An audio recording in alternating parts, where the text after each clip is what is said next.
Hi, I'm Ben, And I'm Josh. and this is the Bad and Magic Podcast, and welcome to episode 18.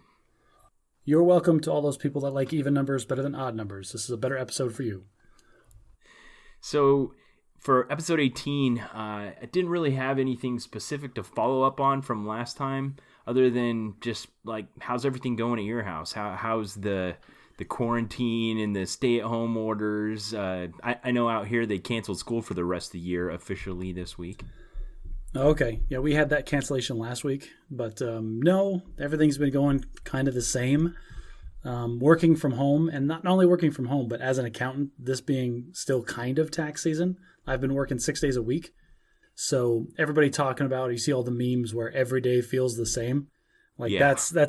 that's compounded a little bit for me because like this morning, like my family, it's Saturday and they're doing their Saturday stuff. And I'm just doing my normal wake up, work on the computer all day. Like it was just another day for me. It's just Groundhog Day, man. So, yeah, but I guess to spice things up a bit, you shaved off your beard, and I haven't put on my uniform for a single day since my last day in the battle staff, and so here I am. I've got a beard, and you're shaved clean. Yeah, you're growing your hair out, and I'm still losing mine. Like it's bizarre topsy-turvy. world. Yes, Yeah. everything's upside down. Everything's crazy right now, and yet so calm. Yeah, and this is something I was thinking about earlier today. Is that it seems a lot easier. I don't know if easier is the right word. It's like I don't know. I don't notice the impacts of this as much because I live out here in suburbia, so like I just don't leave my house ever, right? But I imagine if you lived in a dense city, like if you were in New York living in an apartment, this would probably be a major lifestyle change. For me, it's Yeah. just I just don't leave the house. No honking horns and bustling crowds. In some major metropolitan areas, the pollution has decreased so significantly that it's almost unbelievable. Yeah, I think we talked a little bit about that. Mother Earth taking one for this is what we need to do. Is just as a species, we need to agree just to stay in our houses for like 1 week out of every month. It's like the opposite of that that film franchise they made where one day a year they just go nuts and like do crazy stuff and nothing's illegal. The Purge. Yeah, The Purge. It's like the opposite of The Purge. It's just we fast from society, take just a collective break from everything. You see, that's the real positive, uplifting way to think about it. And immediately in my head, I'm just like, I don't have to go to work for a week. I'll just work from home for a week. I'm always thinking about number one over here, and you're thinking about the greater good. Well, I kind of like it. I kind of like where it's going, how the world has taken a break and taken a good look at things. I wonder what it's going to be like when stuff starts to go back. Well, I'm going to lay my money on 6 months. 6 months after we reopen the country, everything will be right back to normal. We'll forget this ever happened. In September. All right. What? 6 months it is. Because one prediction I made on the show's come true. I posted it on the Facebook page and on the Reddit. I predicted, that this would really be a strong blow to movie theaters. And AMC, one of the biggest chains out there, has filed Chapter 11 bankruptcy. There you go. Yeah, I don't. We talked about that. I don't think they're going to survive. A lot of mom and pop restaurants aren't going to survive. Well, the people are going to. Sorry, there's a lot of logistics companies that are going to rethink their existence too. Because we saw how quickly the just-in-time inventory schema completely fell to pieces with just like the tiny change to everybody's purchasing habits, like you were talking about with the toilet paper. Everybody bought one extra roll of toilet paper. Now, nobody can keep it in stock. And the entire system that was carefully built and calibrated to squeeze every penny out of not storing excess inventory is now coming to bite people in the ass. Yeah, literally. And they haven't caught up. I mean, mostly it feels like things are back to normal. I mean, there's the weirdness that's happening now with everyone wearing masks. And I went to Home Depot today, and they were only letting people into the store in, like, waves to control the number of people in the store. In my grocery store, they have those marks on the floor like you were talking about. But mostly, other than the fact that the toilet paper aisle is still completely empty, everything seems back to normal. Yeah, and is that a fabrication? Is that just like life is going to go on? Like, is it just like your expectations of life were when you left your house with the mask and the gloves, like, oh, everything's going to be different. It's going to be some post-apocalyptic wasteland. But in reality, everybody's just kind of doing their normal thing. Okay. So you know how like in a zombie movie, like there'll be this scene where the hero's walking down the street and there'll be like a can of food in the middle of the street and they'll pick it up and look around like, boy, whoever dropped this can of food must have really been in trouble. So on the way to the grocery store the other day, I was driving down the road and there was a roll of toilet paper in the middle of the road. And I looked at it and I looked around and I thought, man, stuff must have got real. Did you go get it? I almost did, but we're doing okay for toilet paper. I imagine if you got it, you would have ended up on some YouTube channel somewhere. It was glued to the road. Yeah, it was just a painted rock.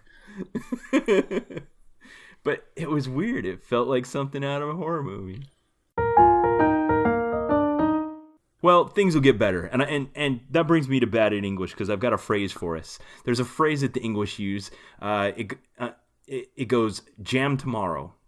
I did some research on the etymology of jam tomorrow. Jam tomorrow is the idea. It's like an empty promise that things will get better. Oh, okay. And it dates back to Through the Looking Glass by Lewis Carroll, the author of Alice in Wonderland. It's this idea of some pleasant event in the future which is likely to never materialize. Jam tomorrow. So are they talking about like jamming like a band would jam together, or jam like actual like jelly that you would spread on a biscuit? Jam like you're sitting there eating plain toast and you're like, you know, Matt Damon eating potatoes on Mars and you wish that you had something to go on it, but you don't have anything, and your parents promise you jam tomorrow, which means hopefully things will get better even though we don't have a plan for it to get there. This is so the American version of this, I'm trying to think, would probably be something like Ask Santa Claus, maybe? Yeah. Yeah, I couldn't think of a good American version of this idiom. But I gave my best to put it in a sentence. Governor Pritzker kept promising to lift the coronavirus stay-at-home order, but like a poor mom promising jam tomorrow, every time the deadline came, he extended it another 2 weeks. Oh, that's not... I mean, kudos to you for trying to jam a clearly British phrase into English language, but you can't use, what is that, a simile inside idiom? of a sentence. Yeah. You can't say like you did like and then put in your idiom, like, and you just shoehorned it in, like it stands out. Yeah. You just got to let it stand on its own. I tried. Well, Governor Ducey Josh, said he was gonna reopen Arizona, but that's jam tomorrow. I didn't have anything to wipe my bum with today, but jam tomorrow. You could have. There was toilet paper in the road, man. I know, if I just stopped and picked it up. Just up for grabs. Anybody's toilet paper. So this being the Bad at Magic podcast, we haven't talked about Magic the Gathering in a little while. We have not. And I've been super excited about Magic lately because, at least for Magic Arena, they just released the new set of Magic cards. What is that's Ikoria? Interesting. Yeah, so in the coronavirus world, Magic falls in this weird cultural space where it's very much a game that it has it right there in the name, Josh. Magic the Gathering. In a world where we can no longer gather, how do you play this game? And so I wrote an article about this on our website like a couple of months ago, talking about how the manufacturer feels like they're pushing certain formats of the game totally online. And because it makes more sense, like I have to wait a week to go to my Friday Night Magic at my local game store, but I can pay for and play Magic Arena at my computer 24/7. Yeah, there's so much opportunity for them to grow in the online space. Exactly. And so this coronavirus thing, locking everybody in their houses, has been a real opportunity for some of these companies to capitalize on. And I'm not sure that Wizards did it well. No, it kind of disrupted. They weren't ready to depart from their old scheme, which is, 4 times a year they release a new set. They have a big pre-release. The digital versions kind of play second fiddle to this release of the physical product that goes to game stores and stuff. And then they were getting ready to release this brand new set, and then all of a sudden all of the quarantine and social distancing and all this stuff happened. All the comic book stores close, and they have to question their whole model. It's the same thing that's happening in the movies right now. They're like, well, should we delay our release, or should we just release it online? What do we do? Because they didn't plan this. They were ready to keep doing it the old way. Now, for newer games, it makes sense that they would be slow to adapt, like slow to make changes, like major shifts, just because of, even if you said, like if the CEO walked in and said, let's do this now, like it takes some time for like the back end, the engineers and people to actually implement certain changes to the game. But if we shift from Magic Arena and talk about Magic Online, the other client that you can play Magic on, all of that system, all the back end is already there because they have special limited time events. They have all of these tools on their end to tweak all the settings, like change all the prices, release different things, or take other things away. Like they could have done a bunch of special random, hey, you know what? You're locked in for coronavirus. Here's a super discount on this specific type of game for like a week, and then just keep rotating it. And even if they're making less money per game, per click that a person is in there, capturing a larger audience and more people playing Magic Online because they're stuck at home would probably have recouped that well in excess of what they were paying out. Yeah, if there was some, like middle manager there that was really pushing for the online stuff and was getting the stiff arm from the bigwigs, and he had his plan like all ready to go, just hit this button and go, and we can, make our online offerings the flagship of our game, he would look like a prophet right now. But as far as I can tell, it doesn't look like that's been the case. There have been a few things. They definitely have been rushing some incremental improvements, some things that have probably been waiting for a long time, like on Magic Arena, allowing you to draft with other players.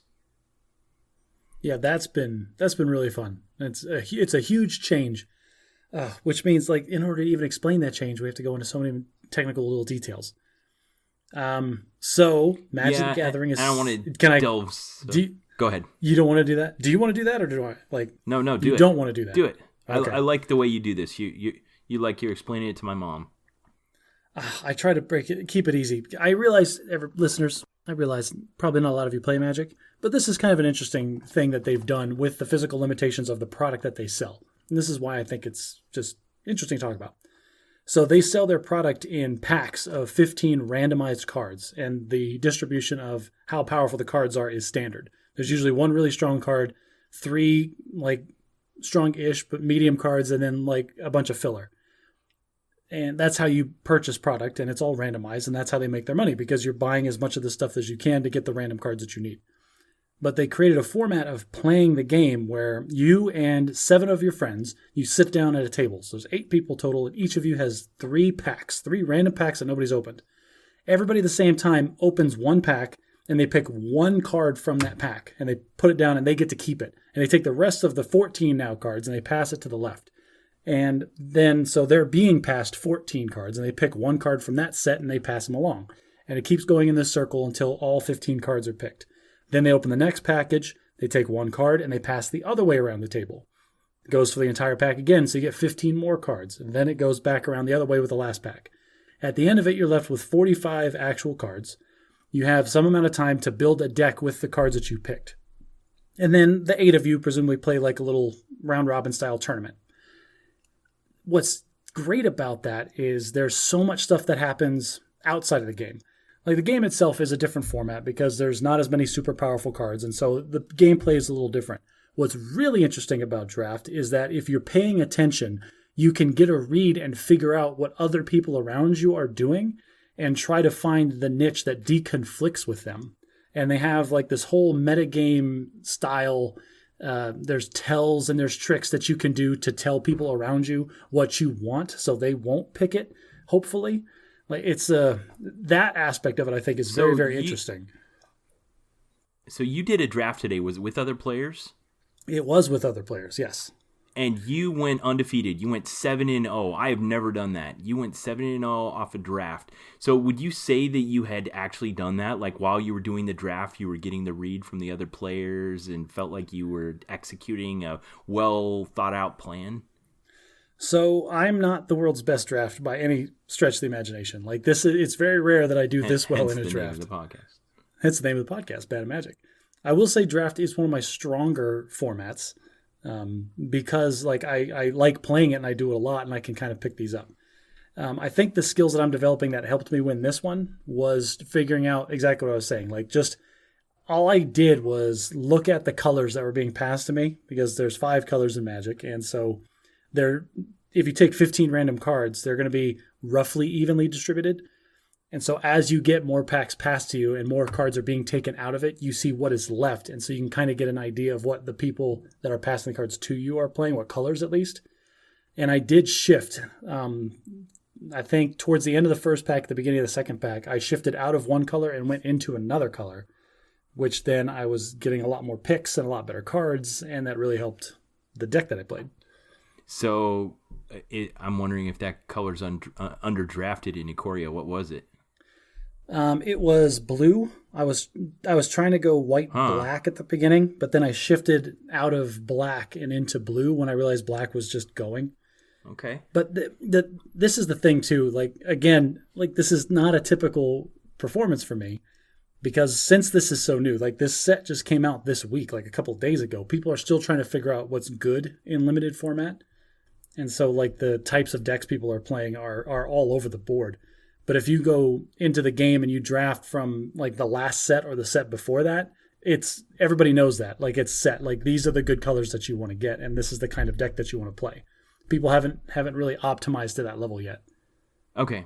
So there's something I want to talk about, and then we'll get into the set. So when I first started playing, I was kind of conscious of these archetypes of players that exist in the environment. When you go into a comic book store, there's a whole bunch of people. You know, there's the teenagers that are probably working on a shoestring budget, and they have lots of time for gaming, but they don't have a lot of money, so they tend to have an underpowered deck.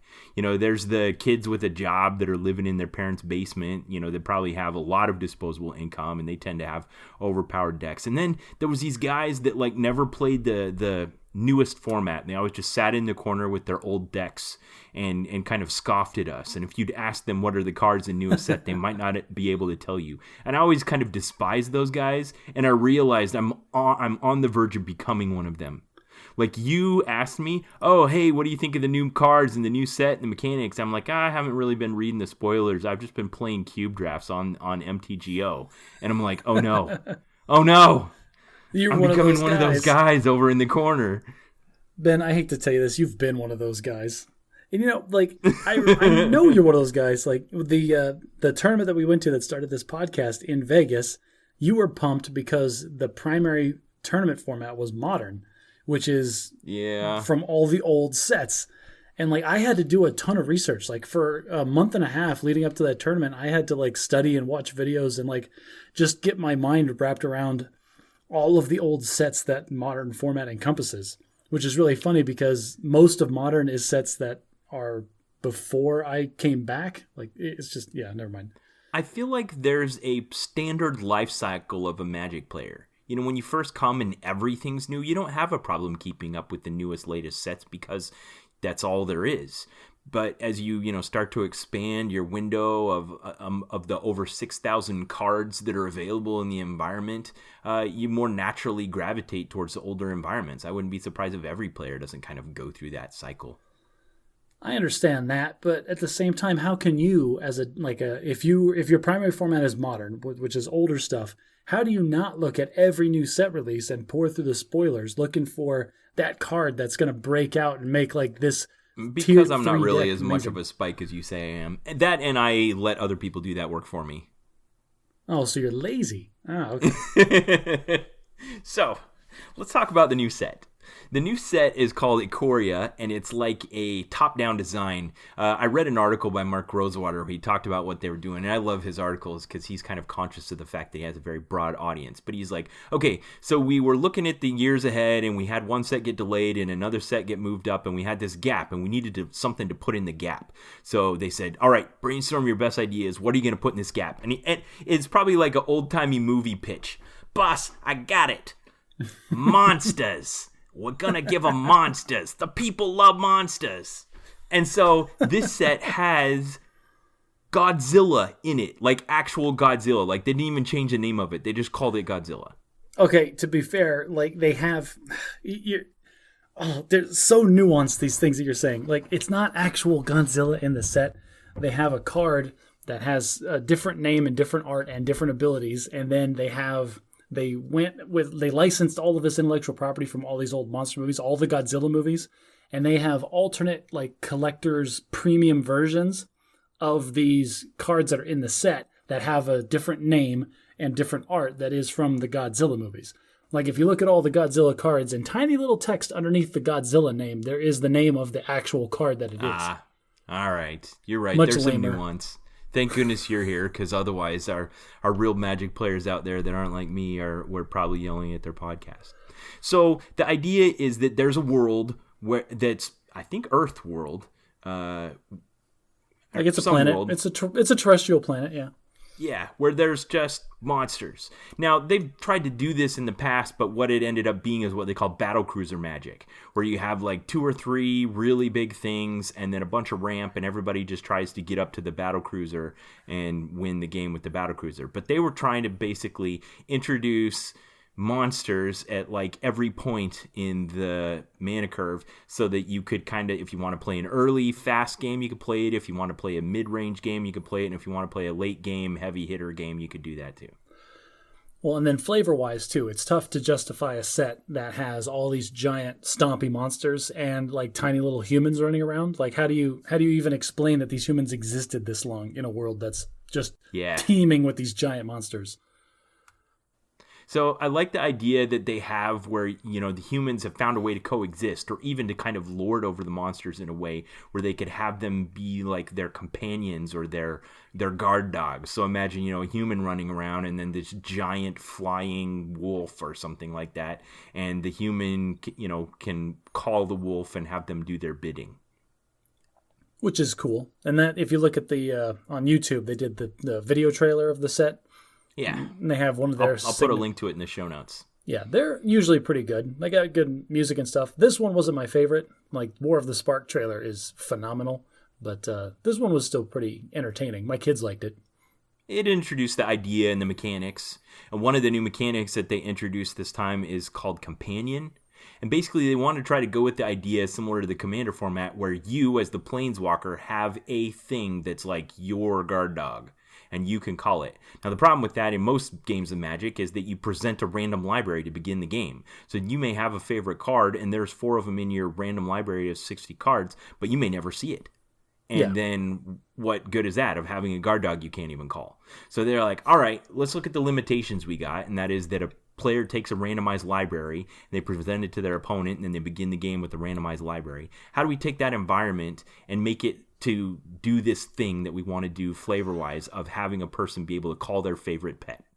And this introduces the thing that, the reason we're talking about this set, I think, on the podcast, that we can extrapolate to other things, is that there's a couple of different mechanics that they built into this set where they took a hard look at not just like the cards and the design and the flavor of what was in the set, but how the game works like outside of the set. Like how mechanically, what are the physical properties and limitations of a card? What are the physical properties and limitations of having a randomized 60 card deck like you're talking about? And how do we bend those rules or break those rules to create an interesting effect? Yeah. So in this case, Yeah, go ahead. Sorry. No, go, please. So in this case, they introduced the new mechanic called Companion. And the way Companion works is that you have a card that sits outside of your randomized deck that you present at the beginning of your match and say, this is my Companion. And on it, the Companion just has some limitations about the construction of your deck that have to be enforced. And as long as you're following those restrictions, then you can basically call that Companion, you can cast it from outside the game at any time you want over the course of the game. And this hasn't been done before in regular constructed Magic or, in regular Magic at all. So it's basically breaking the regular rules. The regular rules are you don't have a card that sits outside the game that you can just cast anytime you want, but now you can. Yes, and there's a lot of interesting problems that come up when you do something like this. Like they made this deliberate decision to have okay, well, so this card, the one that I like the most, which is anyway, it's a 3-mana card, and it says that, like you said, you can cast it from outside of the game anytime you want, as long as there are no 2 cards in your deck that have the same name. So that means that your entire deck has to be one-ofs. You have to have 1 copy of every card and no duplicates. My question to you, because I have done none of the research for tournament enforcement, it's easy to do online. If you try to build this deck online and break the rules, it just won't let you do what you want to do. It won't let you submit it. Exactly. But if you showed up to your local game store on Friday night with the deck that broke every one of these rules and still just kept doing it, you can't let your opponent verify, because that's another thing. When you sit down to play your opponent, you don't know what cards are in his deck. So you can't just sit down at the beginning and say, I'm playing this Companion here. Look at every single card in my deck and get a ridiculous amount of information about what I'm going to do to you that's completely asymmetrical. So how do you enforce it? Yeah, I thought about this, and I'm sure it's in the rules primer that went out to the judges. But it would be pretty simple if you were playing against that one, and your opponent played a second copy of a card with the same name. That's it. The match is over. They presented an illegal deck. They cheated, and it's over. It doesn't feel like. I think they I read the article about this, and I think they deliberately tried to choose rule restrictions that made sense and that could be verified. So. If they had a second card in their hand that was a copy of one that was already on the playing field, they couldn't cast it, because if they did, they would be revealing the fact that their deck was illegal. And if they held it, even afterwards, you could still verify. You could check the library after the match was over, and if they had a legal match, you change the result. Now, if you were, I don't know about that, because like you said, after the match, everything's already decided. There's no reason you couldn't go through the library. But wouldn't you as a player be a little offended if someone's like, hey, do you mind if I look at your entire deck just to verify that you weren't lying to me the whole time? And so on the that flip idea side, isn't new. That there have been morphs, where you present a card face down and say that it has an ability. After the match is over, you're supposed to turn it over and reveal what it was, that it was actually a morph, in case somebody was cheating and put out something that wasn't a morph. Oh, you know what? I never even thought of that. Just oh yeah, this is a morph card, and it's just like a forest. Yeah, you could totally just cheat, but at the end you're supposed to reveal that you didn't cheat. And Gotcha. If you had, then it would change the result. Okay, so this is when you're playing in paper, it's just kind of the honor system. Yeah, and that's one of the good things about playing online. You just always have a level 5 judge watching every match and a chess timer. Yeah. Now, what do you think? Like you said, they tried to choose specific things that were easy to enforce. There's one where all your cards are even mana costs, or all of them are odd mana costs, or... they all share a creature below type. converted mana cost 4. Right. So how do you feel about these restrictions? And how much design space do they have here? How many restrictions could you theoretically put into the game before it got overly complicated? Yeah, I wasn't sure I was convinced of the necessity of this. Why, to have a Companion, do you need to also have limitations on deck construction? Well, it kind of makes sense to me in that, one, it's a completely unique thing. And 2, if you're going to have a Companion that exists with you, the player, outside of the game, then that Companion should have some impact above and beyond the deck of cards. You know what I mean? In a metagame sense. So flavor-wise, that's how I kind of justified it in my head. Yeah, I mean, the important thing here, I think, is that they're okay, we want to do this thing. We want to have Monster World, and we want to have a human be able to have a monster they can always call. And right now, the way that we have the limitations of this game, that just isn't allowed. So how can we change the limitations to make that allowed? How can we break the rules? Right. And the thing is they had to balance it against the benefit of having a card that you always have cast. Like I was watching videos and there was a guy that got a companion in a draft and then immediately shifted his draft strategy to make sure that he could cast the companion. And like he said in the video, this is basically having an extra card in your hand all the time. So that's that's hard to articulate. So there needs to be a drawback. Yeah, that's hard to articulate to people that don't play Magic. But drawing cards, typically in a game of Magic, whoever draws the most cards wins. Like whoever has the most resources is just going to win the game because they're going to have the most value, typically. So having an extra card every game all the time is a huge advantage. So there has to be some kind of legitimate drawback in order to use it. So this set feels like they really kind of broke the piñata as far as trying to do things that were forbidden by the rules. And another one they've struggled with for a long time is how can you give something other than... There's a memory problem, they call it. Like if you have an ability that gives someone +1/+1, you can put a counter on it, and then that reminds you, and you don't have to remember that you've done that, as if it's permanent. Right, because you just physically put an object like on the card to demark what has happened. Right. But they've always said, you know what, and we've kind of had this in the past where like you could give a creature like a protection from a color and you would just like write on a scrap of paper or something and set it on the creature so you could remember what color it had protection from. But they haven't really gotten into this basically where you could give keywords to things permanently. So like, let's say give this thing flying and let it keep flying, but you don't have an aura or an artifact that represents that. So there's just the idea of flying has been applied to this forevermore. So they're like, well, why can't we just have keyword counters the same way we have +1/+1 counters or -1/-1 counters? So now that's a thing in this new set is keyword counters. You are super bad at keeping this generic for people that don't play Magic. So what Ben is talking about is there are keyword abilities that go on to cards that affect how they play and the rules that impact them on the game. And then there are two types of cards that we're talking about. There are permanents, which when you cast the card, like you take the card out of your hand and you put it on the table and it stays there. So it's easy to remember because that card just stays there. But then there's also spells, which have a one-shot effect and then they go away. And you literally take the card and throw it in a pile of other cards off to the side. So traditionally, the spells, the things that just go away, only last for a certain amount of time. And it's usually a very short amount of time, so we don't have this compounding memory problem. But now this set has introduced the idea of these counters where apparently in the physical product, they're going to have cards that have little punch-outs that have these words written on them. And then you could give, like the one-shot effect could permanently give the ability to the creature. And so you punch out one of those little pieces of paper that says like flying, and then you put the little flying piece of paper on the card forever. The one-shot effect is gone, but the lasting impact of it stays on the table. And again, this is another thing that's really easy to execute online. You would just add the word to the text of the card online, and it would just appear there for the rest of the game. And it does.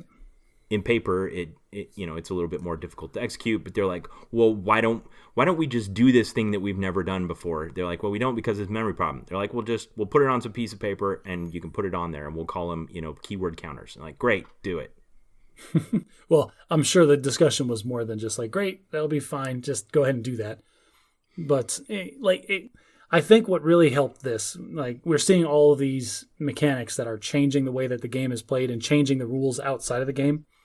And part of that, I think, is because it was like this one-shot set. It's like something got pushed back. We need to fill this gap. It's not going to be a long-running thing. It's going to be a one-shot and done. And so like, oh, well, let's take all of our goofy ideas and put them in, just try to experiment and see where it goes. So there was one more they wanted to do that they've tried a couple other ways in the past. There's been Champion and there's been, I can't remember what it was called. I texted it to you and I forgot to write it in the notes. It was in Augment. The unset. Augment, well, if you ever took a breath, I could tell you it's Augment. And the idea is that you kind of build a monster, that you have a thing and then you add something else to it. And they've experimented with different ways to do it, but there's been limitations of the game, rules that exist for a reason that they had to break in order to do this. And so they were like, well, why don't we just take it and you have a card and you put another card on top of it and it makes a new creature where it has the abilities of both. And they're like, okay. And so we now have a new mechanic called Mutate.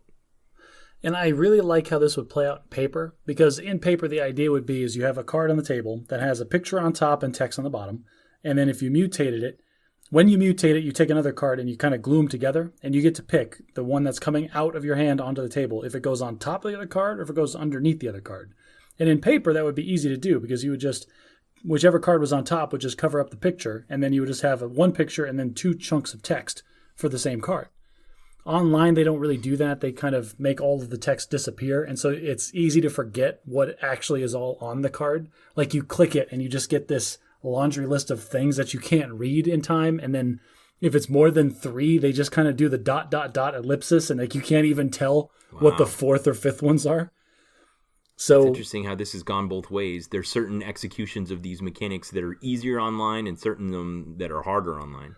This one is definitely harder online because they don't have a really good interface for real estate, because I want to see the text all the time, but I'm probably an oddball that way. Like people just want to see the art, and that's what they really emphasize in Magic Arena, is all the art is there and like the cards like do things, but I need to see what these things do. There's a lot of text on these cards. So let's transition to the extrapolation part of this. So, this game that we've been playing for so long has a bunch of rules that exist for a reason. They help maintain order. They help provide, guide rails and predictability and, a framework in order for all these new things to come into and exist in the environment. But then at the same time, they look at ways in which those rules might be restricting it and look at ways in which they could innovate or break the rules in a way that would enhance the game, be fun, be unexpected, meet their top-down goals, and create something new that didn't exist before. Well, and it's very important to understand that. And I very much have a ton of respect for Wizards as a company for empowering their research and development team to build in these restrictions into their own product. Because it's really easy to just throw the rules out the window every time you just wanted to sell more stuff. I'm looking at you, Pokemon card game, because if anybody's, you've never played Pokemon, right? Yeah, but I know what you're talking about. They're like, people like big monsters. Well, let's make even bigger monsters. And so every new set just made all the old sets obsolete. Yes. And it just ruined the economy of the game and made it unplayable. Not only did they're adhering to the rules of the game. Like they are acknowledging that, all right, this is how you play the game. And so we're just going to build things within this box. But what they're not acknowledging is the higher set of rules that make the game worth playing in the first place. And that's what Wizards understands, is like there is no set of Magic cards that is flat better than any other set. They have different power levels and some do different things, but there is no definitively, this set is flat just better than this one. They all kind of exist in this level playing field because the manufacturer and the research and developers understand that there are rules that exist outside of just the mechanics of the game to keep it fun and keep it interesting. This is that whole limitations conversation we've had a bunch of times. Breeds creativity.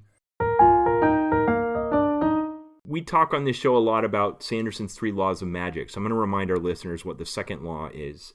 The limitations of a magic system are more interesting than its capabilities. What the magic can't do is more interesting than what it can. Superman isn't that interesting if he can just do everything. But the fact that kryptonite exists makes him interesting. I don't think Superman's interesting at all, any way, shape, or form. He's just ridiculous. Well, but the limitations are what make it so he can even exist. If he could just fly and strong and run and be invulnerable and stuff, like he's just boring. He's boring, man. He already is boring, man, which is why DC Comics is leaning really hard more on the moral ambiguity and like the ethical questions that Superman has. Like if you are basically a god on Earth, like what limitations do you put on yourself and how people would abuse that? But that's a whole conversation. I didn't watch any of those movies. Don't watch any of the movies. The movies are terrible. I'm talking about comic books. Just DC in general. Like, sorry, DC. You guys, I know you do hard work, but all of your stuff is garbage. Okay, sorry I brought up Superman. Don't back to limitations as a strength. So, one of the limitations that we've talked about before, Magic specifically, is that it is a physical card game. There is a card, like a playing card, that you have to hold in your hand. And that there sets a lot of the limits of what you can do with the game. Not only that, but something I've found out from listening to Mark Rosewater's podcast is that card has to come from a printing press, and that printing press has to have a sheet, and on that sheet are like 230 other cards or whatever. I don't know. They go like 76 to a sheet or something like that, and that limitation, the limitations of the printing press, actually affect the mathematics of the rarity of the cards. Like how many of each color they can have in each set, how many the overall number is in the set, how many rares there are per set. All those things go back to the fact that it comes from a physical printing press. Huh. That is interesting. I should listen to his podcast. Yeah. Well, so I'm just... Yeah, like I'm you just, said, comparing it to whatever the Warcraft one is, I can't remember the name of it. Hearthstone, where it began as a digital game and is only a digital game, has a very different execution because it doesn't have the limitations of originating from cardboard. Well, and one of the interesting things that I always find about Hearthstone, because I played both games, is that it has a lot more copy effects. It has a lot more effects that will like take a copy of your opponent's card and like put it into your deck.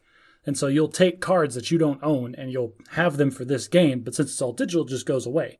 Can you imagine trying to take a copy of your opponent's physical card and put it into your deck?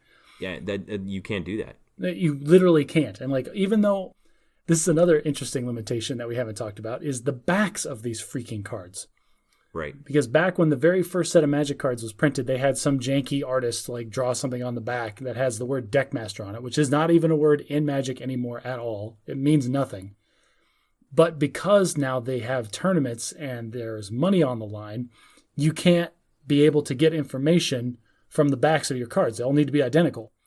Right. So it's been the same for 25 years. Yeah, they can't change it. It makes no sense. It's terrible artwork, but they cannot change it. So most people have a couple of times. They have broken their rules, but if you recall, all right, so Ben is referring to a couple of times where they've printed stuff on both sides of the cards, like relevant rules, like it would be like a permanent or something you put into play. And then at some point in the game, you would meet some criteria and you could flip it over and it would transform. It was top down. It was driven by the design. They wanted to have a werewolf that felt like a werewolf. So on one side of the card, it was a human, and then when the criteria for it becoming like a full moon at night happened, then you transform it, and it becomes a werewolf. And again, I think that's a great example of a time when you're breaking the rules for a reason. So I want to get into this because Mark Rosewater, the head designer for Magic the Gathering, wrote an article back in 2004 he called "Give Me a Break," and in it he gave 5 rules of when he thought it was appropriate to break the rules. And I'm going to give these quickly in the context of Magic, but then extrapolate them into everything but Magic. So the first rule is that rules should be broken only when a card demands it. And all the examples we've given so far meet that criteria. Basically, not because you just want to break a rule, but because you have a reason to want to try to break the rule. Number 2, broken rules have to feel natural.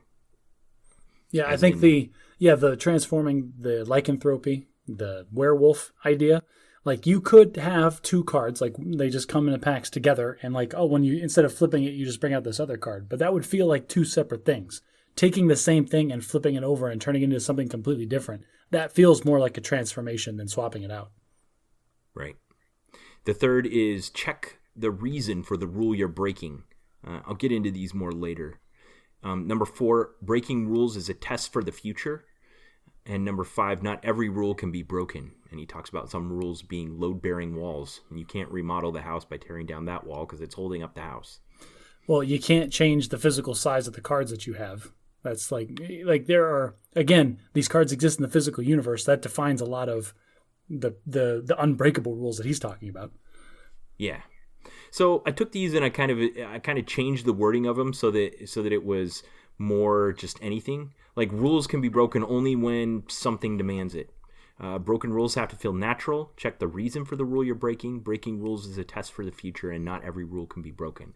So in thinking of those things, I sat down with my wife and we kind of just brainstormed a bunch of stuff that came to mind easily when we thought of things that successfully broke the rules. Because you and I have talked on this podcast at length about things that unsuccessfully broke the rules, like Frozen or the most recent Star Wars trilogy.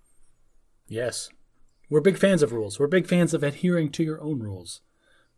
but not so stringently that it prevents you from having fun or doing something unexpected. So if you're going to break the rules, understand why the rule exists, have a reason to do it. It should feel natural, and make sure you know which ones shouldn't be broken. So yeah, we're looking at you, Emperor, coming out of nowhere with Force lightning that can take down entire. Oh, I'm not. No, I'm not. Yeah. I'm not gonna. Or I'm not gonna get a Star light Wars. speeding a capital class ship into the enemy fleet and blowing them all up. You know what, Ben? We are legitimately someday going to lose listeners because we every time we're going to complain about something, we look back to Star Wars about it. No way, man. Or we're going to gain a huge cult following. Let's talk about movies then for a minute. Let's talk about rules that kind of exist in movies and then ways they've successfully been broken. That's interesting. Okay, I'm in. Let's do it. All right. So the first one that came to mind was Shrek. When Shrek came out, it was this like thumb on the nose to Disney. It was like, hey, you think you know what a cartoon fairy tale looks like? Well, here's what a cartoon, let's break some rules. So, yeah, but is it breaking the rules, or is it just like a satire? Or is it just really well written and unexpected subversion of expectations from the fairy tale trope? That was just a fancy way of saying break the rules. Damn, you got me on semantics. Yeah, Shrek, he was kind of reclusive. He was gross and rude, but those weren't the things that were like he was going to get fixed up and changed. Those parts of him never changed. He was like an onion to begin with and an onion at the end. The princess was an ogre. At one point I thought, oh, they're going to fix it and they're just going to make her stay a beautiful human forever. Nope. At the end, she's an ogre. Like, hey, get ready to have your expectations change. We're breaking some rules here. What my favorite part about Shrek was they had this glorified fairy tale castle with knights that were valorous and were going to save the day. And Shrek saw them as nothing more than like a minor inconvenience. You just swipe them aside. Yeah, that felt really fun. I liked that. Yeah. But no, and you're right. This was a good way to break the rules. Disney has been shoving down the standard, the knight triumphs over evil fairy tale down our throats for decades. And right. It was beautiful, empty princess. Yes, a cardboard cutout of what the ideal 1940s woman was supposed to be. Yeah, and Fiona was anything but that. Yep. And so was Shrek. So they recognized, the rules that needed to stay, and it still followed the rough heroes. He was a reluctant hero that was called and had the hero's journey and accomplished the mission and stuff like that. But yeah, there was a lot of rules that got broken there, and it was natural. There was a reason. It worked. My favorite part about Shrek was John Lithgow overacting the crap out of Lord Farquaad. Yeah, Farquaad. Yes. Yes, that was awesome. Very good. It kept being good even in the sequels. There we could disagree about. I'm not talking about the whole sequels being good. I'm talking about what you just said about John Lithgow as Lord Farquaad. Okay, yes, I will always appreciate John Lithgow. The sequels became more and more of a money grab, but we're not talking about those. Let's go ahead and move on. All right, so let me tell you another one. I think this came out in like 2001 or 2000. Mel Gibson made a movie called Payback. Do you remember that one? Vaguely. I think I saw it once or twice. Very young age in college. Like, you got to remember, I wasn't like a steady, responsible adult at the time that movie came out. So. Okay, so I saw Payback, and it was this kind of gritty noir crime movie where Mel Gibson's character was just like a small-time crime lord. He was a small-time criminal with no aspirations. Like, he just had his thing. He wasn't trying to get bigger. He wasn't trying to find the big heist or do anything. He just wanted to do his thing. Well, some small-time guy that's trying to get into the local crime syndicate basically used him as a step stool to get up and stole one of his payouts.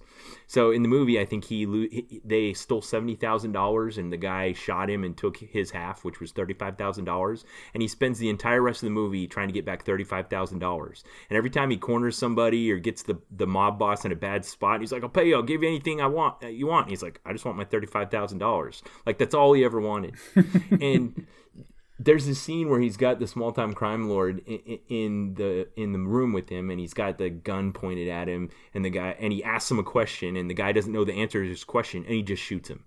He's like, "Then what good are you?" And he shoots him. And this is like a main character, which gets at one of the rules that typically doesn't get broken. You know, there's economy of character, and typically your characters stick around. You know, if you have an important character, you don't kill him. Something else happens so that you can kind of keep him around for the whole movie. Well, and this is, what we were talking about, what I said earlier, the subversion of expectations, like just rattle them off. Like, because every time it happens, it's impactful because we have these other tropes that exist. Payback is a good one. Like you talk about with the guy, what good are you? And just off him right there. Because the expectation is you're going to go into this scene, it's going to be an interrogation scene. He's going to yell at him. The other guy's going to deny everything. He's going to smack him around a bit. Exactly. There's going to be some exposition, and we're going to get the next MacGuffin introduced or something, and it's going to keep the plot moving. And this guy will remain a character for the rest of the movie. Yeah. Or he'll swear revenge and come back somehow, or, blah, blah, whatever. Or no, we're just going to off him Red Wedding style. Right. Yeah. Okay. Well, that brings up another one, and we're going to skip ahead a little bit. So you said Red Wedding style. That's a great example. Game of Thrones is a great example of one that has done this to great effect. You know, in most stories, especially epic stories, you have main characters that are constant. Yes. The first season did an excellent job of making us fall in love with Ned Stark. Everybody thought, this is the good guy. This is the hero of the story. Everybody else is kind of bastards, and this is the one guy that's got some integrity. And one of the things that I like most about Game of Thrones is that this is how it would actually go down. Like, if you're the one good guy in a super corrupt political system, you are definitely going to get framed for something and then beheaded just because you're inconvenient. Yeah. Oh, spoilers for Game of Thrones, everybody. I don't think there's anyone, even the people that like to brag that they've never watched an episode of Game of Thrones. I have never watched an episode of Game of Thrones, and now I just put myself in that camp, even though I was about to say that I am not. Knows that the whole thing about Game of Thrones is that your main character is going to die. Okay, podcast over, people. We're having a serious conversation with Ben. You've not seen Game of Thrones? No, I haven't watched any of it. You're on coronavirus quarantine. There is literally nothing better you can do with your time. We could talk about that on next episode. No. I told you we put the podcast on hold. This is the conversation we're having now, sir. How do you even know what I'm talking about? I don't have an HBO subscription. I don't really have a reason for an HBO subscription. Okay, there's a big problem. One, I have a bunch of kids in the house. Two, HBO has kind of made part of their shtick. Another rule they like to break is the general rule about mass consumption of storytelling generally doesn't contain graphic nudity. Well, that's one of the best parts of Game of Thrones. There is a ton of graphic nudity. Now, right, which is why I don't watch it. Well, if it makes you feel any better, I think it's like 70-30 dudes versus chicks that are naked in that show towards the end. Oh, man. All right. Well, I have made my point about why I don't watch it. No, hang on a second. Now, there's one last thing. I'm very aware of it. We are going to move on, I promise. But I have to put a huge asterisk on Game of Thrones being good right up until it was either season 6 or 7, where they got ahead of the books, and then it clearly transitioned from book George writing. R.R. Martin's vision of what this should be to just a room full of TV writers. Listen, TV writers, you can only kill Jon Snow 2 or 3 times before I stop caring about it, entirely. Right. I just wanted him dead at that point. Yeah, I'm not a big fan of room full of TV writers, the kind of things they generally produce. I terrible. like a well-executed vision of 1 or 2 people. There was a whole season of Game of Thrones where they were marching from one town to the next. It took that long to get there. And then in the last season, they kind of hand-waved it, and they did a cut to black, and they were in one place and then in the other. It took months to travel between the 2 points, but they just hand-waved it all away because that wasn't interesting. So I want to talk about my favorite movie in the Marvel Cinematic Universe for a minute. Okay. Captain America, the Winter Soldier. Captain America and Winter Soldier happened at a point when the Marvel Cinematic Universe was starting to gain momentum, when people were starting to anticipate the next movie and feel like it had this coherence around all of the movies, but it also was starting to feel a bit episodic. the expectation, the rule that wasn't supposed to be broken is, all right, Captain America, now it's your turn to tell a chapter in the story. The whole world needs to remain mostly the same. Don't cause any big ripples. Just enhance your character a little bit, and then pass the baton to whoever's next, Iron Man or Thor or whoever, and we'll carry on with the story. And the Winter Soldier did not do that. I love this movie for that. It was timely, it was political, but the major thing it didn't do is that it really subverted your expectations. I watched it again just the night before last, and I still love it as much as the first time I saw it. First of all, Captain America, like right out of the gate, is just kicking butt and taking names. Like, he was kind of the nice, saluting, happy Captain America beating up Nazis, but even then he was just punching them. But, he shows up on that ship in the middle of the Indian Ocean where there's pirates. He's like kicking guys overboard, stabbing people with knives, choking guys out with piano strings. I mean, he's not taking prisoners. You ever watch the honest trailers for that one? Yes. Yeah. This time, Captain America didn't skip leg day. Yeah. A man who has never skipped leg day. And he's like the montage of him just kicking dudes across rooms. Yeah. That was good. Yeah, so that kind of upset our expectations, but that's kind of a minor thing. Okay, he's a hero. We thought he was a nice guy, but he kicks butt and takes names when it's time. And if that was all that they'd done, it wouldn't have been that much. But then, the big reveal in that movie is that S.H.I.E.L.D. has been infiltrated by Hydra. Like, holy crap. There's not a comic book nerd on the planet that didn't see that coming a mile away, because that's what happened in the comic books. But at the same time, I gotta admit, that was actually kind of a low point in the movie for me, because I was watching it and I was kind of expecting that to happen. But I thought to myself, because like you're talking about, the whole rest of the movie, they're building up to be this like political, like proactive versus reactive stance, and like what's legal and what's moral and what's ethical. And I thought they're going to stick with this really kind of tough question and have, our main character, the good guy from World War II, that's just here to save the day, really struggle with what's best for the modern world. And they completely kind of pulled the rug out from under us and said, oh, it's Hydra. It's like, oh, okay, thank you. We got our black and white morals again. Hydra bad, Captain America good. Yay! So we can walk out of the theater feeling good like he won without any of those complicated feelings that you get when you question your stance on things. Sure. Okay. You're right. It was very safe in that respect. There was this potential for moral ambiguity and actually having to take a stance, and instead they just turned it all black and white, and then you didn't. But the part I was talking about, the rule that was broken, was that the Marvel Cinematic Universe had kind of started to seem somewhat episodic, and that nothing was allowed to change the universe. And here we'd come from just watching the Avengers movie where they had the helicarrier and S.H.I.E.L.D. was being stood up and they were kind of unambiguously good, to now they aren't. And S.H.I.E.L.D. was completely disbanded, and now what are our heroes doing? It changed the whole universe. It broke a rule. A wall that maybe looked like it was a load-bearing wall turned out to not be.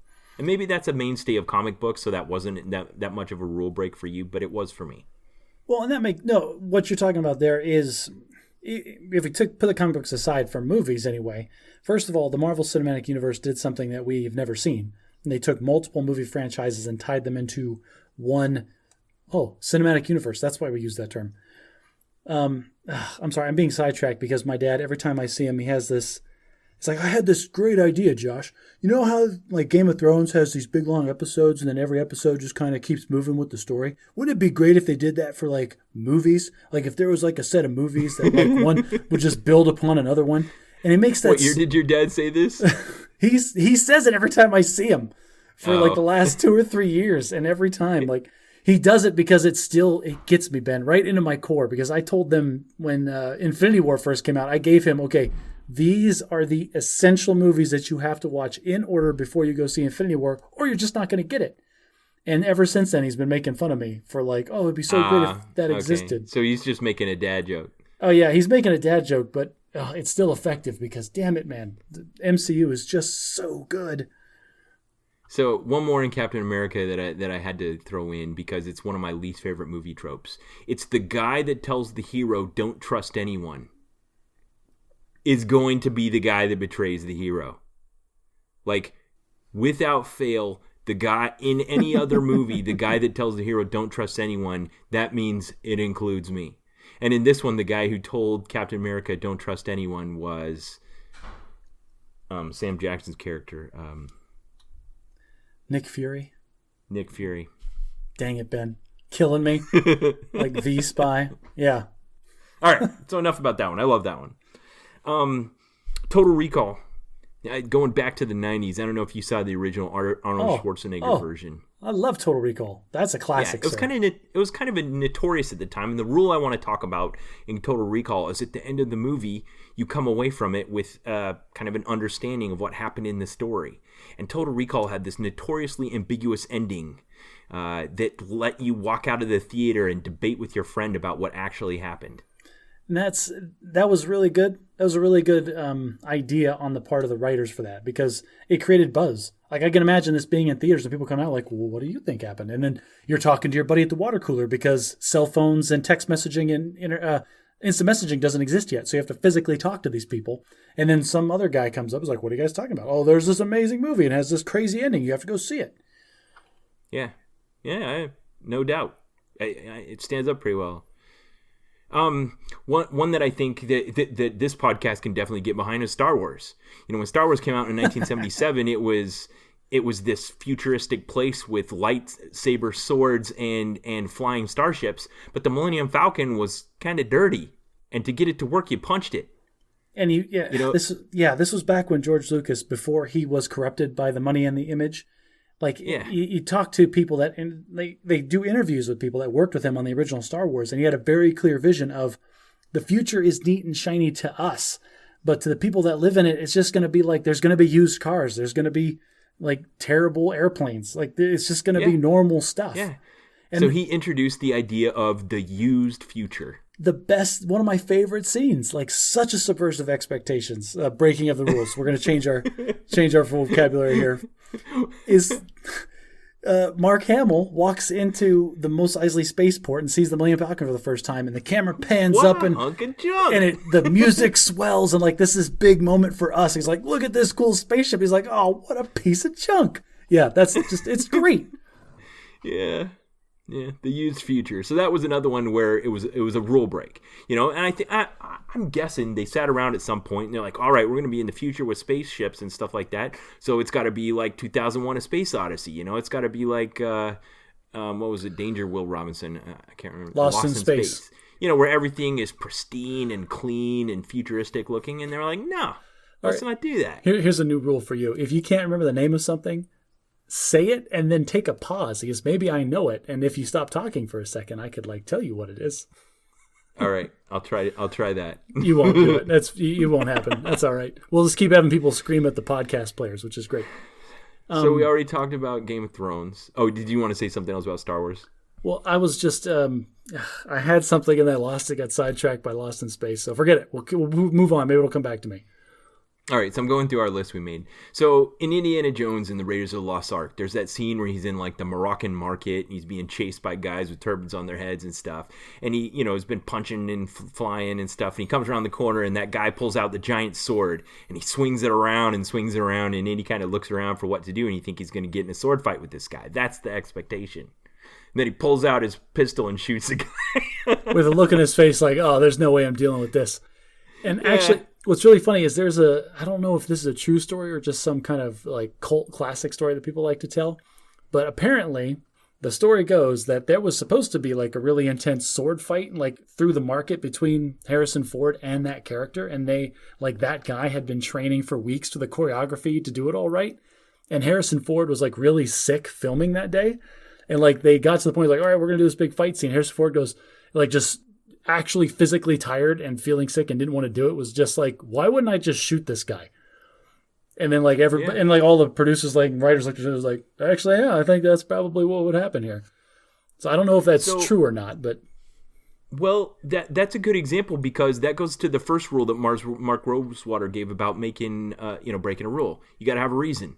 Well, if I have this character that's carrying a gun and he comes up against a guy with a sword, why wouldn't he bring a gun to a sword fight? Like, why not? Yeah. Is that against his morals? Is it not called upon by the situation where he's trying to rescue the girl? I mean, Go for it. Well, the problem is now you got to break your own rules again later on, because then he gets in a big actual like fisticuffs fight with that big shirtless dude underneath the flying wing. Was he not carrying his pistol anymore? I don't know what happened. Like, I haven't seen the movie in so long. Like, did they even have like a 5-second clip of like his gun getting knocked out of his hand or something? Or, I don't know. Or did they just expect us as the audience, like Harrison Ford's character, completely forget that he even had a gun at that point? Yeah. So I've been trying to pick ones that are like different examples of the rules being broken, why they're broken, why it does or doesn't feel natural. That's a good example of one that feels very natural, even though our expectation was that he was going to get in a sword fight with the guy. And definitely wasn't a load-bearing wall. Another example of one that's happened in our lifetime was the Blair Witch Project. I don't know if you remember that. I didn't actually see it, but it kind of caused a new genre. Ugh, yeah, the... What do they even call that? The found footage genre. Found footage, thank you. I cannot stand any found footage movie because I have motion sickness, Ben. I'm the worst pilot in the world because I get motion sick. So you're going to put me in an IMAX theater where my peripheral vision is like constantly subjected to shaky cam. I'm going to get physically ill. I can't handle it. Yeah. I mean, there's a lot of entries in this genre now, this found footage genre. I think I saw one that I liked. It was, but again, I'm not going to remember the name of it. Let's try the thing. It was set in New York City, and there was some big monster that came that might be Godzilla. Cloverfield. Okay. All right. Good job. Did that one also trigger your motion sickness? Yes. My wife and I tried to watch Cloverfield together on a couch, rented it on some streaming service like years ago. It might have been pay-per-view even, that old. And we watched, I think, maybe 10 minutes of it, and both of us were so sick, we're like, I don't even want to watch this anymore. Wow. Okay. Well, another, probably to round out my list, unless you have any you want to add, was one you and I watched together called Cabin in the Woods. Yes, I remember Cabin in the Woods. It begins like a traditional horror movie, where you have a bunch of teenagers. There's the jock, there's the druggie, there's the cheerleader, there's the bookish girl, and they're all going to go have a weekend in a cabin in the woods. I love how you changed their profile names away from what they traditionally are. This is a G-rated podcast. This is a G-rated podcast. So there's a word for the cheerleader that starts with S. It is 4 letters and talks about somebody that is very open with their favors. And then there is one that starts with a V that is traditionally considered like a nerd or like an outsider. Yeah. So, they go to this cabin in the woods, they go down in the basement, and there's all these like forbidden artifacts. There's like a book that looks like it's bound in human skin, and some box with intricate scroll work, and a creepy looking doll and stuff. And up to this point in the movie, you feel like you know exactly what's going on. You've seen this. If you have ever watched any horror movie, you feel like you've seen this 100 times before. And then the whole movie throws everything on its ear, and it gets all of its mileage out of our expectations versus breaking the rules. Yeah, and at that point, the whole rest of the movie is, I'm not going to call it a flimsy plot. It is an interesting horror plot that is built around the idea that horror movies are the way they are for reasons. Right. But it's examining... Why are we spoiling Game of Thrones, Captain America, and Star Wars, but we're not spoiling Cabin in the Woods? Yeah, what are we doing this for?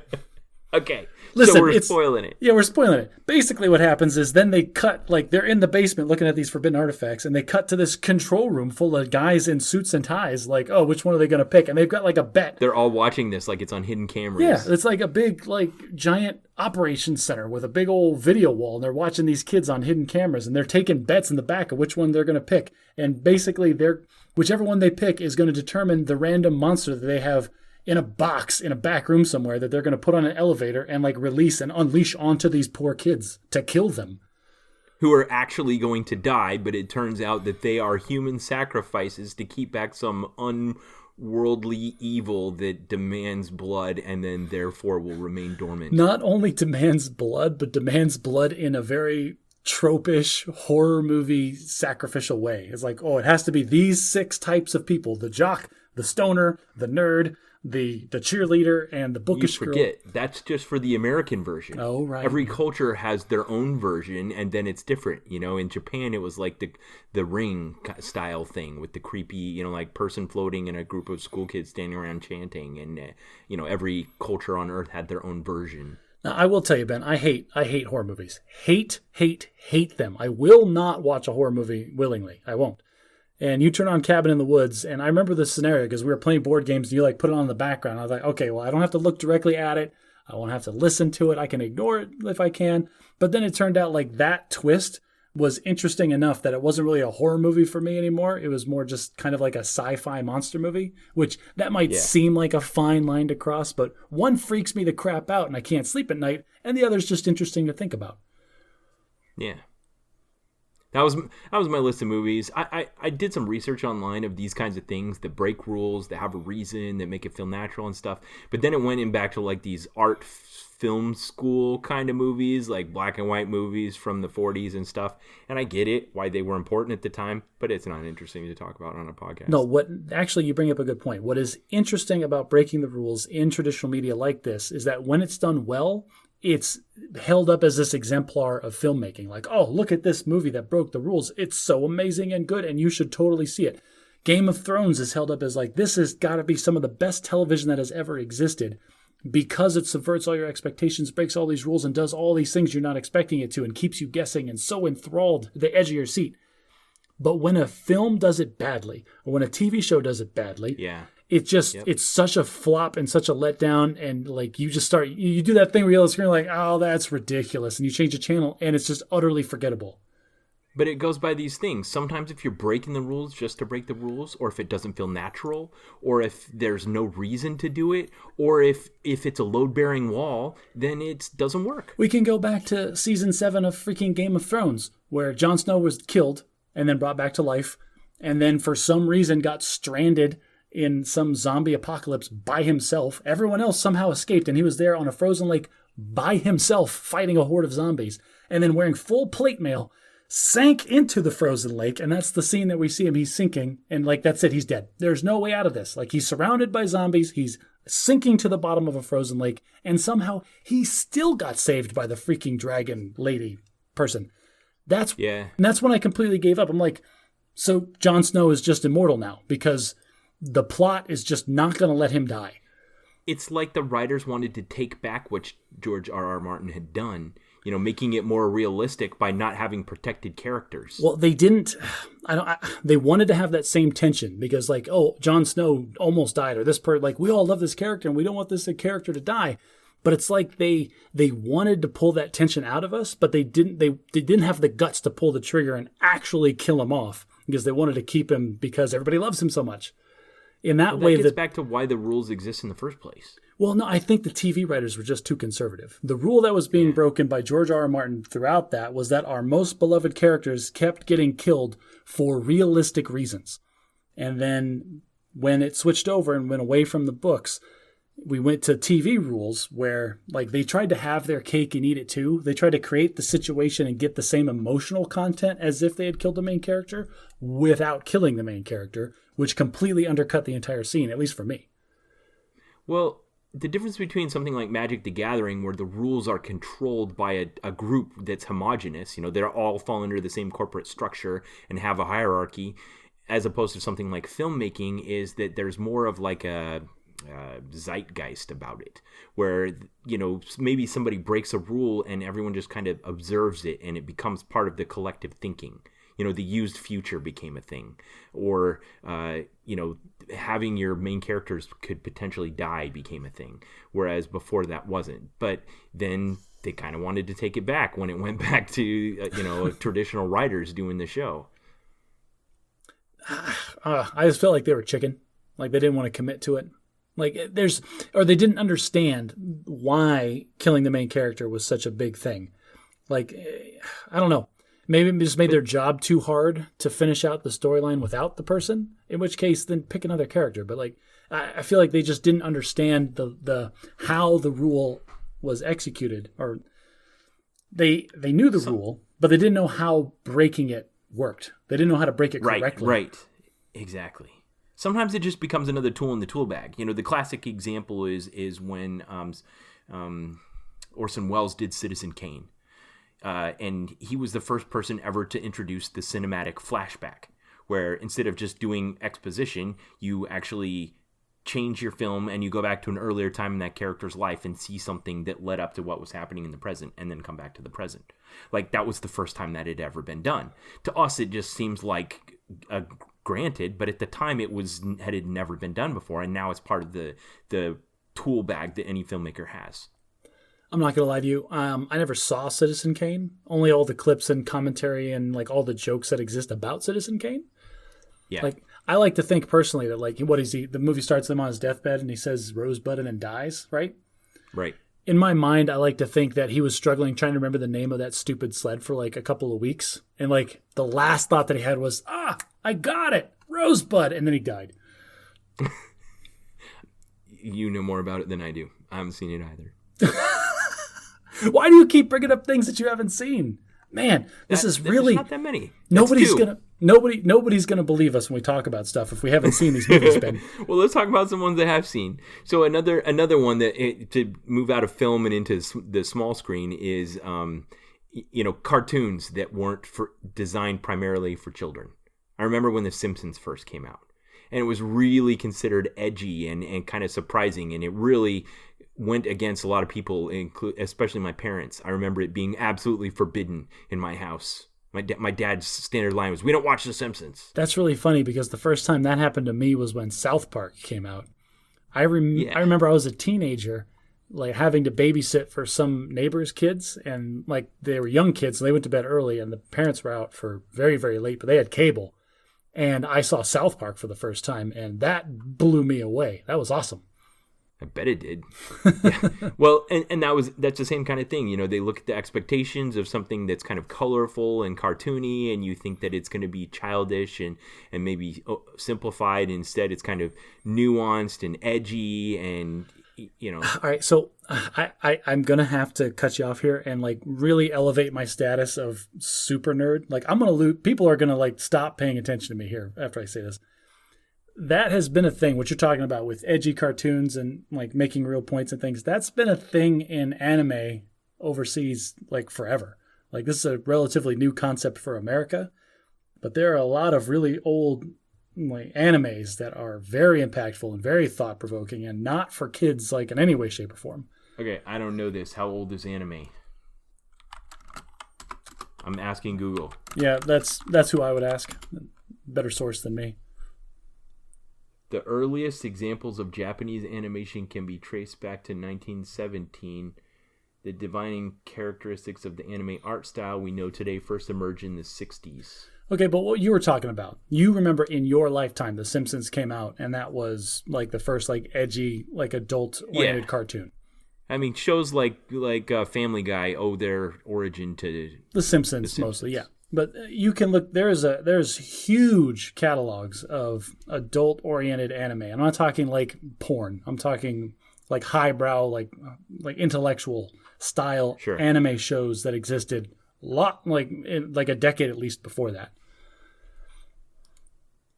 Like one of my favorite examples when people say like, "Oh, anime is just like cartoons," right? I'm like, all right, go watch like 3 episodes of Ghost in the Shell, and you need you need to have taken some college classes in political science to even understand a couple of the episodes of Ghost in the Shell, because they're talking about like economics and like trade deals between countries and things. And a lot of times, like I'm like, this is super interesting because it's got robots that fight. But some of these episodes are just like your eyes just glaze over. Didn't they try to make a movie with Scarlett Johansson as that character? They did not try. They made a movie where Scarlett Johansson was the major. Nicole and I saw it in like the one theater in the entire North Valley that was playing it. There was like 3 showtimes over the course of 4 days or something. There was 6 other people in the theater, and it was a garbage movie. But we really like Ghost in the Shell. The movie didn't turn out great, but like Ghost in the Shell, the show is great.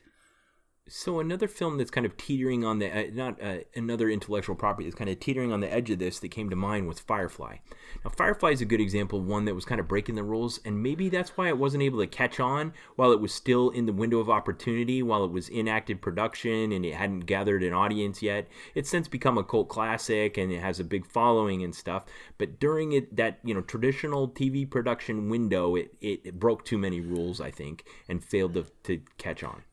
Honestly, I really feel like Firefly was before its time, because anybody that has listen, listeners, if you have not seen Firefly, you owe it to yourself and your family. Well, maybe not your family, you and your spouse. Agreed. Go watch a couple episodes of Firefly because there's only like 12, aren't there? Yeah, there's only 17, one like season. Yeah, there's one. Watch them all. I will say 1 or 2 episodes because I'm not going to like get you that hardcore into it. But it's just before it's time. You will watch that show and you will go, this could be on any streaming service right now and it would be doing great. And you would be right. The problem was it came out on Fox on prime time, like on Thursdays or something, and it didn't catch on hard enough or fast enough for them to continue going with the show. Yeah, it was a space drama. What rules did it break? Here's what I'm trying to get at is, this I think successfully broke some rules, but it didn't successfully do it in that it. I don't know which of these 5 rules did it not follow. There should be a rule to breaking it. So one of the rules it broke is that it was set in space. It was the used future, but there were no aliens. Like it was humans colonizing the galaxy, but they had not yet come across any alien life. Well, it's a space western because the guy is wearing a duster, and at one point they're hauling cattle in their spaceship from one planet to the next. Yeah. So the Old West, so the space becomes the Old West. Yes, but the biggest difference between that show and like all the other shows that exist out there is like whenever you sit down and watch a show, like you may not know consciously, but it's going to follow certain rules. And just like Game of Thrones, this show broke all of the rules, and it was just very, very real. Like our main protagonist is very much an outlaw and is okay with it and is okay doing all the things breaking the laws. Like he's not a good guy. He's never said he's the good guy. My favorite example was when he had, I don't even remember, like they were trying to return, like they accepted to do some crime job. And it's like they got and they didn't do it. They decided like it was against, like, oh, this is actually really, really wrong and we don't want to do this. So they were trying to give the money back. And they had the henchman from the guy that had paid them. That's the same example I was thinking. Oh, it's the best example. And they had the guy, like, they were fighting at first, but then they won and they got him, like, tied up. And he's got him, like, with his hands cuffed behind his back. It's like, okay, listen, here's all the money that the guy paid us. We're going to give it back to you. We don't want to do this job. We're square. No harm, no foul. And then the henchman goes into this long tirade about how we're going to hunt you down and kill you. You can't do this to us. You have no idea who you're messing with. And our protagonist just like, well, okay. And then Spartan kicks him into the intake of his spaceship engine.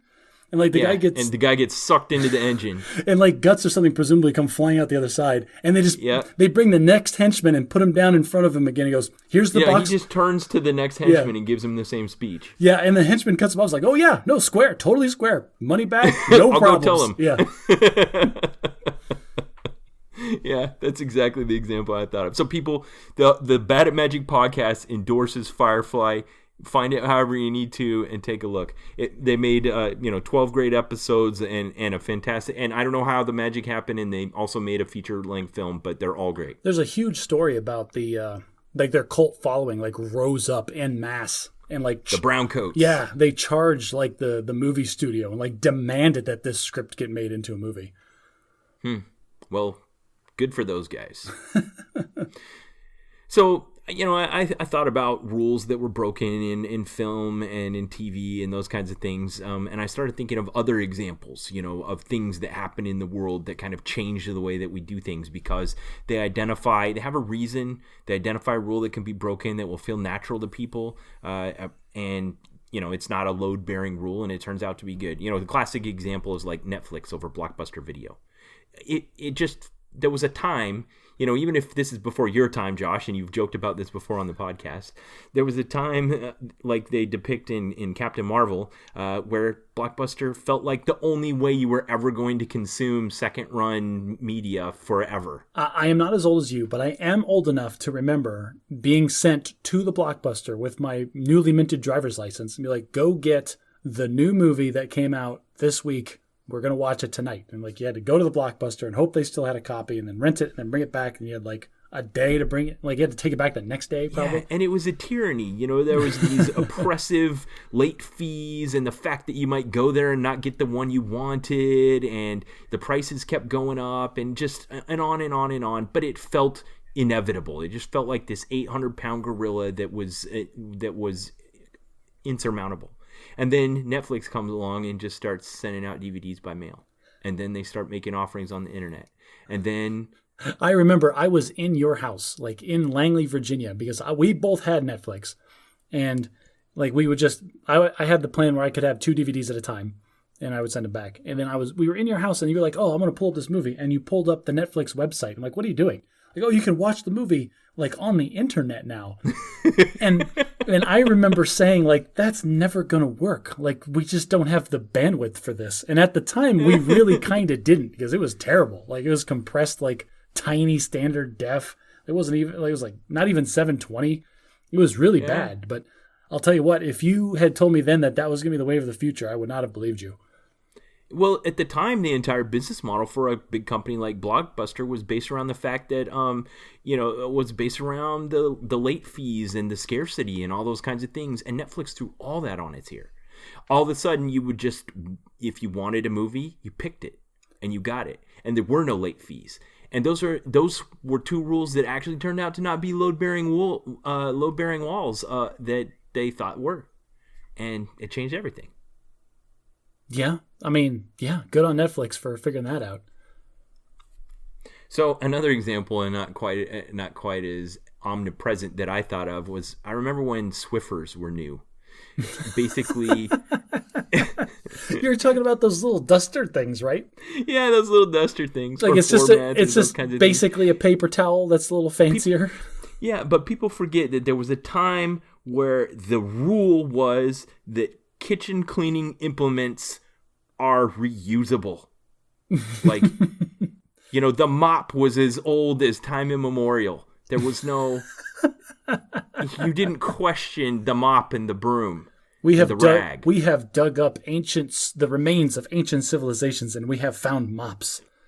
And brooms and rags. And and Swiffer opened up this whole new segment of the home care market where you dispose of all those things. It's a disposable mop, it's a disposable broom, it's a disposable rag. It was not a load-bearing wall. It was... I am on the opposite side of the spectrum, and I'll tell you why. So my wife and I used to be very one-time use everything, right? Like, I mean, I remember like from my bachelor days until probably 2 or 3 years ago, it was paper plates. That's what we just buy paper plates. Like, I don't want to ever wash plates. I don't ever want to do dishes. We just had paper plates. There was a short time in my life, Ben, where we had disposable like flatware, where I would just use like the plastic crap that you would use at a picnic or a barbecue as my normal tableware, because I just didn't want to do dishes. We have since gone back on that. My wife found microwavable plates that are plastic, super easy to clean, really big. They got nice big lips on them. And I'll tell you, I can't even imagine how many hundreds of dollars I've saved in paper plates by just sucking it up and you doing my reusable plates. I'm on the same side of this. It's like a Swiffer is never going to do the job that a vacuum cleaner will. And like, you're going to pay for Swiffers forever. It's like, oh, a Swiffer's only $5. Yeah, but you got to keep buying the things. I buy a vacuum cleaner. It lasts for years, Ben. But at the time, it was really breaking a rule. I mean, I'm looking at this like World War II style propaganda poster that says, use it up, wear it out, make it do, or do without. Yeah, I get that. And that is what marketing is for. Marketing is trying to convince us that like, oh, why should you have a dirty, gross mop in your closet when you could have this fresh, clean thing out of a little box, and then you get it all dirty and ew, all the dirt, and then you just throw it away. But that feeds into our consumer society of just using stuff up and throwing it away to continue and propagate the cycle of giving people our money. Okay, well, that felt like an example to me of this thing. No. This is questioning the rules, breaking the rules. This is absolutely a great example of that. I'm just on the other side where I think this is a rule that we should re-implement. Like, no, we need make the mop great again, Ben. We need to bring that back into people's houses. So I was looking into other genres and ideas. I also thought of the art world. I mean, art has always been filled with people who are looking at ways to push the boundaries and break the rules and do new things. But one in our lifetime that's done that pretty successfully is a British artist known as Banksy. I assume you're aware of him in the zeitgeist. I am very aware of Banksy. I'm very aware. I was aware of him in the way that you're thinking of, where you just kind of know the name and like, oh, he's that guy that does paintings on walls sometimes, whatever. He became very prominent in my mind when he did that painting that he auctioned off. That was fairly recently. What a great stunt that was. Oh, that was fantastic. Like, I read all about it was breaking the that. rules. Yes. And so for people that don't know what we're talking about, did we talk about this on the podcast? No, we have not. He had this, so he has one piece of art that it was very iconic that he did on a wall years and years ago. And it's this black and white little girl in a dress that's holding a balloon, and the balloon is color, and it's a red balloon. And it's just very iconic and pretty, and like people have said lots of things about it, very artsy. I'm sure you can analyze it to death. Well, he did like a print of it. Like he painted it on like a canvas and put it in this big, nice, super fancy frame, like an old Gothic style frame that you would see in a castle, really gold thick border with a thick glass on the front. Oh yeah, like huge, giant thing. And they auctioned it off. No one questioned the frame. It just looked like a regular. Yeah, it was an audacious, gaudy frame, but it kind of fed into his kind of shtick anyway, because it was a very simple piece of art in this giant, gaudy frame. And so that can, like, art critics, that's a total statement in of itself, and let's analyze the crap out of that. Well, then they auctioned the thing off at, was it Christie's or something? Doesn't matter. They auctioned off at some auction house. Yeah, one of those big top-tier auction houses. People were bidding multi-million dollars on this stupid thing. They were live streaming this thing on the internet. It was that big. And like the final bid came in, and it was over $1 million, right? Yeah. Yeah. So I'll post a link to what happened in the story in the show notes. Oh, I'm not supposed to spoil it now? No, go ahead. Tell what happened. So this is what was so awesome about it. Like, as soon as they said, all right, sold to whoever for whatever, and they hit the gavel, the frame started emitting this klaxon noise. Rant, rant, rant. And then built into the frame of this painting was a shredder. And the painting was forced through the shredder at the bottom of the frame. And it came out the bottom of the frame in strips. Yes, and it was just garbage and worthless at that point. And that was... Except it wasn't. Except it wasn't, because immediately after that happened, there was this huge controversy of like, is the entire auction thrown out? Is the art worth even more now? Should they auction it off again? And like, it was way more notorious. Way more, but like, honestly, I thought it was just the best stunt, like, prank ever. It's like, you just paid $1 million for strips of paper. He really one-upped himself there, because he'd kind of made a name for himself breaking the rules, and there he did it in a way that no one anticipated, even though, that was great. Oh, so cool. I remember seeing like the video of it, like a guy like in the back of the auction house, like just some cameraman with the forethought to like, holy crap, and then like swung his phone over to the painting as it's being live shredded. Yeah. So awesome.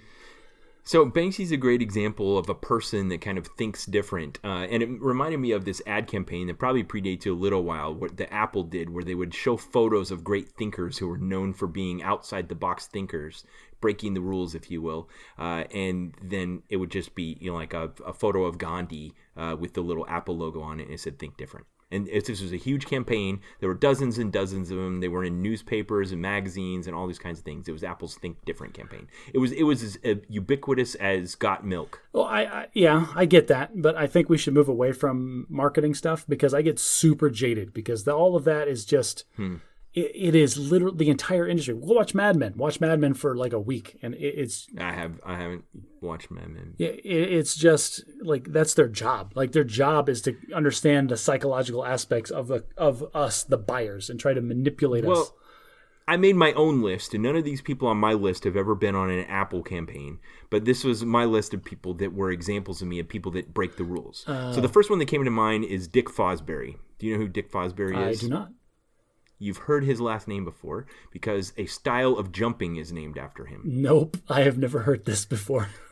The Fosbury flop is now considered the accepted optimal method for executing a high jump in competition. That would be the only time that somebody would be known for jumping. So right. I do know that story. I did not know the name. But yeah, everybody tried to hurdle the high jump for the longest time.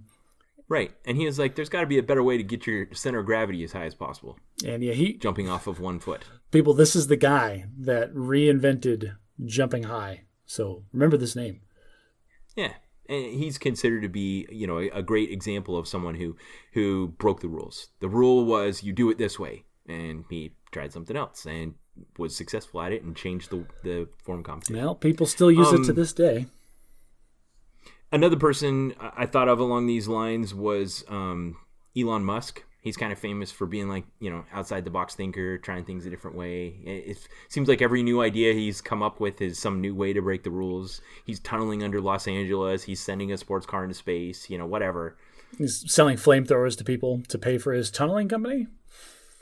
Oh, sorry, no. The boring company. It's not a flamethrower, right? He says that on there. It says specifically on it, this is not a flamethrower, but it's a flamethrower. Yeah. All right, so Elon Musk is, I don't know if he's an outside-the-box thinker or if he's just a normal dude that ended up having a ton of money. Because I feel like like people that are rich like get there like deliberately, like the Bill Gates and the Steve Jobs of the world. They're very intellectual, very highbrow, and like they do specific, like these are the things that I want to do.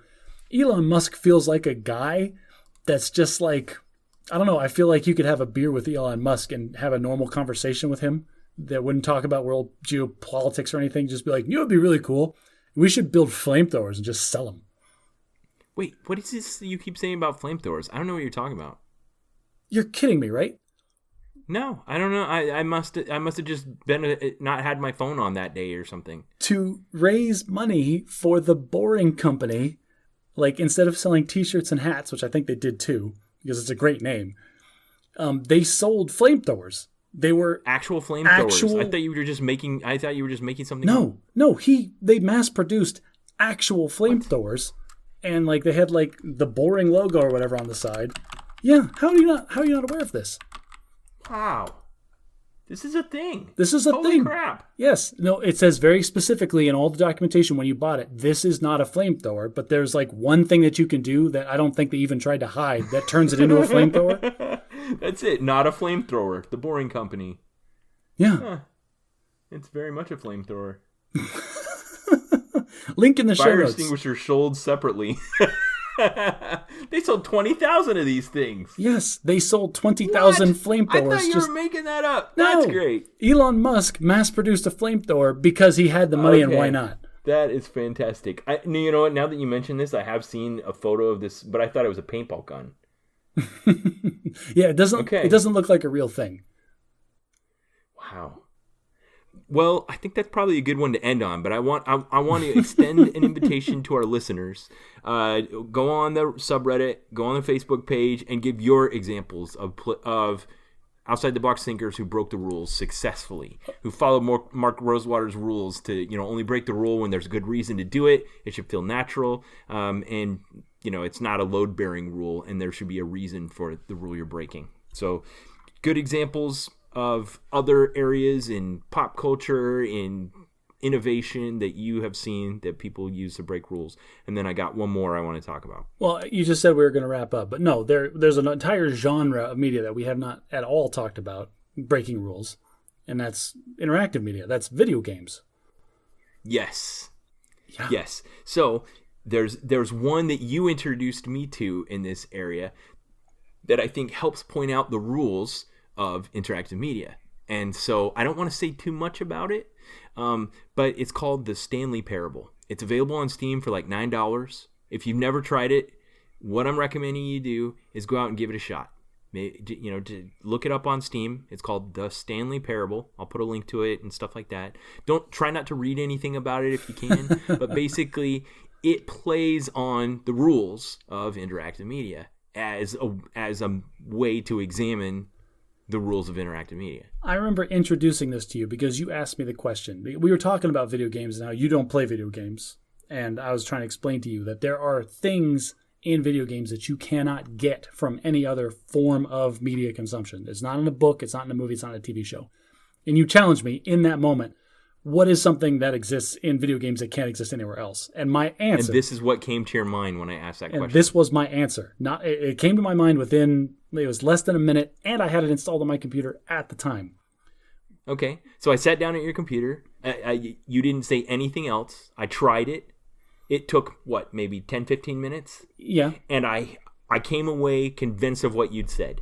That I had just experienced something that I couldn't have any other way. Yes. That's an excellent way to put it. And you said you got the experience and understood what was happening in the first 10 or 15 minutes. I'll tell you, I have probably 10 or 15 hours in that game. And it's completely different the entire time. You can play it. Yeah. Oh yeah. There's another one that I tried to throw at you, that you, like, I keep texting it to you and you just don't respond, because you do that to me sometimes.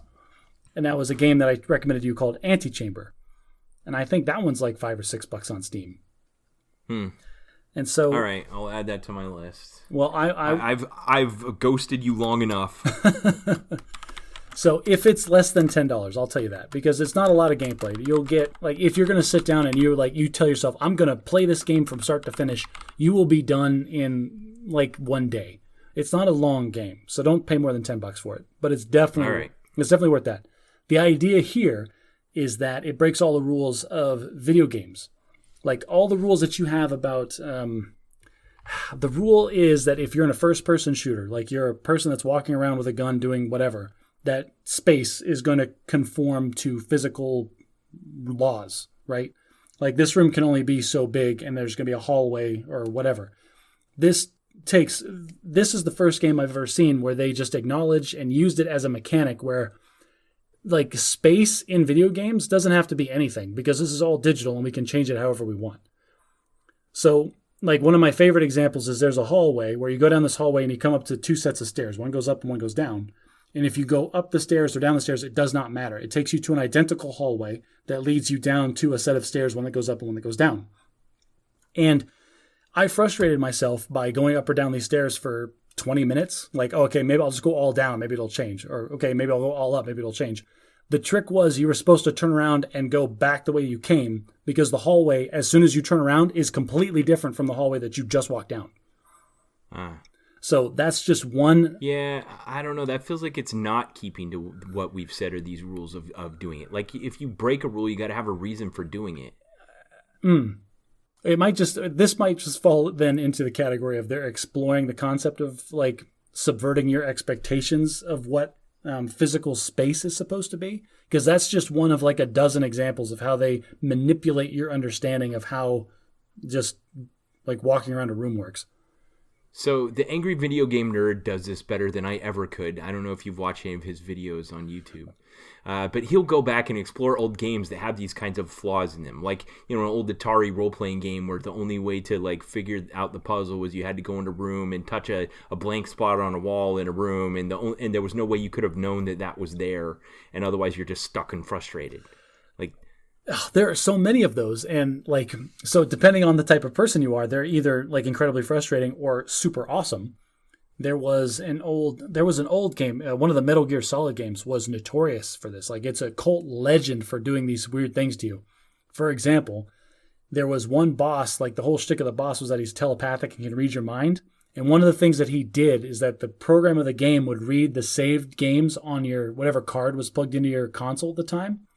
And he would start talking to you, the player, through the screen, like, oh, I see you like to play Crash Bandicoot, huh? And just blow your mind, like, how does this video game know what I like to play? And like everything that you did, he would anticipate and just kill you almost instantly. You had to plug the controller into the number 2 player slot, like when you had to start the fight and then unplug your controller and plug it into the other controller slot on the video game cartridge, and then he couldn't read your mind anymore. Huh. Yeah, stuff like that. And that's great and clever if you know it, but if you don't, you just spend a lot of time trying it and getting frustrated because you can never win. And that's the thing. Like, that happened in a time before the internet was a huge thing. So that's a great example of a rule that was broken. The rule that was broken is you always play with your controller plugged into the first player port. And they broke the rule of saying in order to beat this next part, you have to have your controller plugged in the other player port. But there's no reason why you would have suspected that particular rule needed to be broken to be successful. Yeah, there was. People that played the game back in the day, tell me if I'm wrong, but I don't think there was any clear way of knowing that was what you had to do. Yeah, I felt like that about Ready Player One. That's another example of where you kind of had to break the rules in order to win. The book of the movie.